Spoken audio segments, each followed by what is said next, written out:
हमारे भारत के निर्माण के लिए झेलते हो, उसका क्या कारण है? मैं देखिए, मैं सच में महसूस करता हूँ बहुत ज़्यादा अपने देश के गरीब लोगों के बारे में कि किस तरीके से इनकी जो है ज़िंदगी बेहतर हो सकती है। और उसके साथ साथ मुझे लगता है अगर हम तरक्की करेंगे तो हमारी सिक्योरिटी भी ठीक होनी चाहिए, तो हमारी मिलिट्री जो है वो किस तरीके से बेहतर बने, जो अब हम बोलते हैं मॉडर्न वॉर। मैं आपको एक मिसाल देता हूँ, मैंने जो अखीरली किताब लिखी थी वो मॉडर्न वॉर पे लिखी है, the last war, artificial intelligence in warfare. उसमें मैंने कई वीडियोस भी किए हैं और मैं जानता हूँ हिंदुस्तान की फौज भी वो देख रही है, पर मेरे से बात नहीं करते। तो कोई बात नहीं, आप मत बात करिएगा। तो इसका किस हल की दिशा में हमने जाना चाहिए? तो आप अपनी फॉरेन पॉलिसी को पूरा उल्टा कर लीजिए, आपकी फॉरेन पॉलिसी ठीक हो जाएगी। डिफेंस पॉलिसी के अंदर फौज को करने दीजिए काम, पॉलिटिकल उसमें हस्तक्षेप मत करिए। मैं बता तो रहा हूँ ना आपको कि अगर सरकार ये कह रही है कि आप सिर्फ टेररिस्ट पे मतलब एयरफोर्स का इस्तेमाल करेंगे और आधे घंटे में सीज फायर बोल देंगे।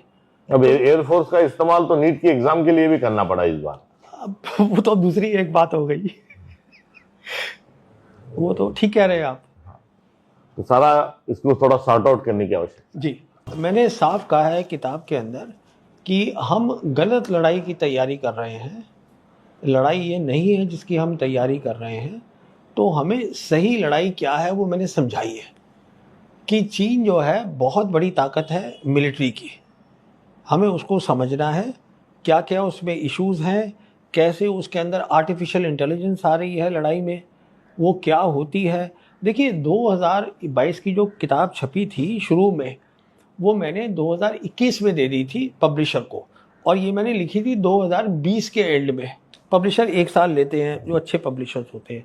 कहने का मतलब ये है 2020 में तो यहाँ कोई बात भी नहीं कर रहा था आर्टिफिशियल इंटेलिजेंस की।